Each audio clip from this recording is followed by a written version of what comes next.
बुलढाण्याच्या नांदुरा नगर परिषदेमध्ये प्रभाग क्रमांक 10 मधील अपक्ष उमेदवाराचे नातेवाईक हे पैसे वाटत असल्याचा व्हिडिओ व्हायरल झाला। निवडणूक आयोग नेमकी काय कारवाई करणार याकडे लक्ष आहे। चंद्रपूरमध्ये भाजपच्या नगरसेवक पदाच्या उमेदवाराकडून मतदारांना पैसे वाटप। प्रभाग क्रमांक 10 मधील अमोल चिल्लावार यांच्या नातेवाईकांचा व्हिडिओ व्हायरल झालेला आहे। काँग्रेसची निवडणूक आयोगाकडे तक्रार। आमदार संतोष बांगर यांच्या कृतीची निवडणूक निर्णय अधिकाऱ्यांकडून गंभीररित्या दखल। चौकशी करून अहवाल आल्याच्या नंतर गुन्हा दाखल केला जाईल। आमदार बांगर यांचं एबीपी माझानं समोर आणलं होतं गैरवर्तन।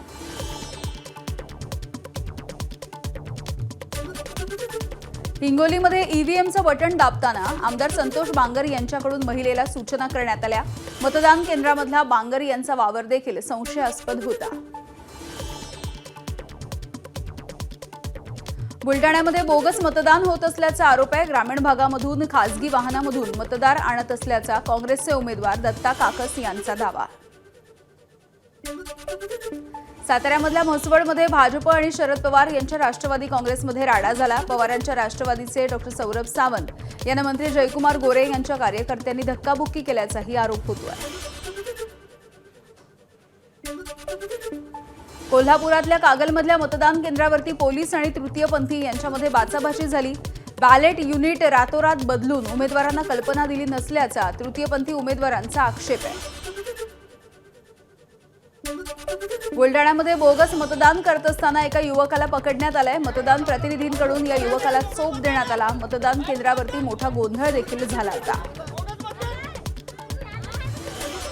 बदलापूर पोलीस ठाण्याच्या बाहेर 2 गटामध्ये राडा झालाय। भाजप आणि शिवसेना शिंदे गटामध्ये हा तुफान राडा झाला। भाजपचे उमेदवार रमेश सोळसे यांना मारहाण केल्याच्या नंतर हा राडा झाला होता। परिस्थिती नियंत्रणात आणण्यासाठी पोलिसांना लाठीचार्ज देखील करावा लागलाय। बदलापूरमध्ये निवडणुकीच्या धामधुमीत निवडणूक आयोगाच्या भरारी पथकानं 2 लाख रुपयांची रोकड पकडली आहे। या प्रकरणी बदलापूर पोलीस ठाण्यामध्ये गुन्हा दाखल झालाय आणि एका इसमाला ताब्यात देखील घेण्यात आलाय। रायगडच्या उरणमधल्या मोरा मतदान केंद्रावरती गोंधळ निर्माण झाला होता। भाजपकडून दादागिरी केली जात असल्याचा महाविकास आघाडीच्या उमेदवार भावना घाणेकर यांचा आरोप आहे। मतदान केंद्रामध्ये भाजप उमेदवार जबरदस्तीनं घुसून मतदारांना प्रभावित करत असल्याचाही आरोप करण्यात आला। सातारा जिल्ह्यामधल्या कराडमध्ये मतदानाच्या दरम्यान काहीसा गोंधळ बघायला मिळाला। प्रभाग क्रमांक 12 मध्ये ईव्हीएम मशीन बंद पडल्यामुळे महिलांनी मतदान केंद्रावरती काही वेळ ठिय्या देखील मांडला होता। यावेळेला काही राजकीय पक्षाचे कार्यकर्ते आणि झोनल ऑफिसर यांच्यामध्ये बाचाबाची देखील झाली आहे। निवडणुकांमध्ये राज्यात विस्कळीतपणा आणि गोंधळ झाला, त्यामुळे सगळ्या निवडणुकाच रद्द झाल्या पाहिजेत सुप्रिया सुळे यांची मागणी। तर प्रथमच मुख्यमंत्र्यांनी देखील आयोगाच्या विरोधात बोलल्याची देखील सुळेंची प्रतिक्रिया। उद्याच्या निकालामध्ये महायुतीचाच विजय होईल। राज्यामध्ये भाजपच सगळ्यात मोठा पक्ष ठरेल, मंत्री गिरीश महाजन यांचा विश्वास।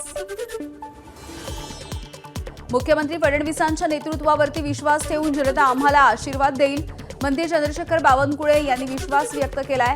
अनेक ठिकाणी 51% अधिक मतदान भाजपला मिळेल। महायुतीचेच अधिक उमेदवार देखील निवडून येतील, अशी बावनकुळेंची प्रतिक्रिया। इंदापूरमध्ये राष्ट्रवादीच्या वृत्तीच्या विरोधात लढत, आम्हाला त्यांची कार्यपद्धती मान्य नाही, हर्षवर्धन पाटील यांची प्रतिक्रिया। तर महायुतीमधील राष्ट्रवादी पक्ष द्वेषाने काम करत असल्याची देखील हर्षवर्धन पाटील यांची टीका। रत्नागिरीमध्ये नवरदेव मतदानासाठी मतदान केंद्रावरती पोहोचला। लग्नाच्या आधी नवरदेवानं मतदानाचा हक्क बजावला। राहुल शिवलकर असं या नवरदेवाचं नाव आहे। रत्नागिरीमध्ये लग्नाच्या आधी नवरीनं बजावला मतदानाचा हक्क। नववधू समृद्धी सुर्वे मतदान केंद्रावरती पोहोचली। मालवणमध्ये लग्नाच्या आधी नवरीनं मतदानाचा हक्क बजावलाय। सर्व मतदारांनी मतदान करावं असं या नवरीनं आवाहन केलेलं आहे। बोहल्यावरती चढण्यापूर्वी नवरदेव मतदानाला पोहोचला। वर्ध्याच्या पुलगाव नगरपालिका निवडणुकांच्या मतदानाला हा नवरदेव पोहोचला होता। अक्षय बहादूरकर असं त्याचं नाव आहे। बोहल्यावरती चढण्यापूर्वी येवल्यामध्ये वधू आणि वराचं मतदान। लग्नाच्या वेशामध्येच वधू आणि वर हे मतदान केंद्रावरती पोहोचले। लग्नाच्या आधी त्यांनी मतदानाचं कर्तव्य पार पाडलं। नंदुरबारच्या तळोद्यामध्ये नगरपालिका निवडणुकीत लग्नाच्या अगोदर नवरदेवानं मतदानाचा अधिकार बजावला. लग्नासारख्या महत्त्वाच्या दिवशी सुद्धा मतदान करून त्यानं आपलं कर्तव्य पूर्ण केलंय. नाशिकमध्ये मतदानाच्या दिवशी शिंदेंच्या शिवसेनेच्या उमेदवाराचं लग्न होतं. बोहल्यावरती चढण्याआधी त्याने मतदानाचा अधिकार बजावलाय. मात्र मतदान आणि लग्न एकाच दिवशी असल्यामुळे तरुणांची देखील चांगलीच धावपळ झाली. पुणे जिल्ह्यातल्या भोर या ठिकाणी आजी माजी आमदारांचे कार्यकर्ते एकमेकांना भिडलेत. प्रभाग क्रमांक 9च्या मतदान केंद्राच्या बाहेर मोठा गोंधळ झाला होता. सांगलीच्या जत नगर परिषदेच्या मतदानाच्या दरम्यान हा गोंधळ झाला. मतदान केंद्रावरती भाजपचे कार्यकर्ते आणि पोलीस कर्मचारी यांच्यामध्ये जोरदार वादावादी झाली. प्रभाग 5 मधल्या भाजपच्या उमेदवार प्रणिता यादव यांना केंद्राच्या बाहेर काढण्यावरून महिला आणि पोलीस कर्मचारी आणि यासोबतच यादव यांच्यामध्ये काहीसा वाद निर्माण झाला. यानंतर यादव समर्थकांनी मतदान केंद्रामध्ये शिरून पोलिसांसोबत हुज्जत घातली आहे. बीडच्या गेवराईमध्ये मतदानाच्या दरम्यान आमदार विजयसिंह पंडित आणि माजी आमदार लक्ष्मण पवार यांचे समर्थक आमने सामने आले. आमदार विजयसिंह पंडित यांचे बंधू जयसिंह पंडित आणि माजी मंत्री बदामराव पंडित यांचे चिरंजीव युद्धजित पंडित हे आमने सामने आलेले बघायला मिळाले.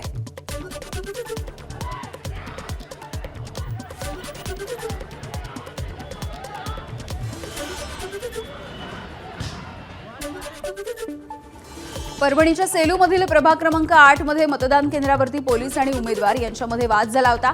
मतदान केंद्रावरच्या खोली क्रमांक 1 मध्ये उमेदवार वारंवार येत असल्यामुळे पोलीस आणि उमेदवार यांच्या प्रतिनिधींमध्ये हा वाद झाला. पैसे वाटपाच्या संशयावरून सेना आणि भाजप आमने सामने आलेले दिसले. सावंतवाडीमधला हा सगळा प्रकार आहे आणि पोलिसांनी यामध्ये मध्यस्थी केली आहे. बूथ लावण्यावरून चिपळूणच्या गोवळकोट परिसरामध्ये 2 गटामध्ये जोरदार बाचाबाची झाली. काँग्रेस आणि शरद पवार यांच्या राष्ट्रवादी काँग्रेसचे कार्यकर्ते आमने सामने आले. 100 मीटरच्या आतमध्ये बूथ लावल्याच्या कारणावरून काँग्रेसचे कार्यकर्ते आक्रमक झाले होते. यानंतर पोलिसांचा मोठा फौज फाटा या ठिकाणी दाखल झाला. एबीपी माझा, उघडा डोळे बघा नीट.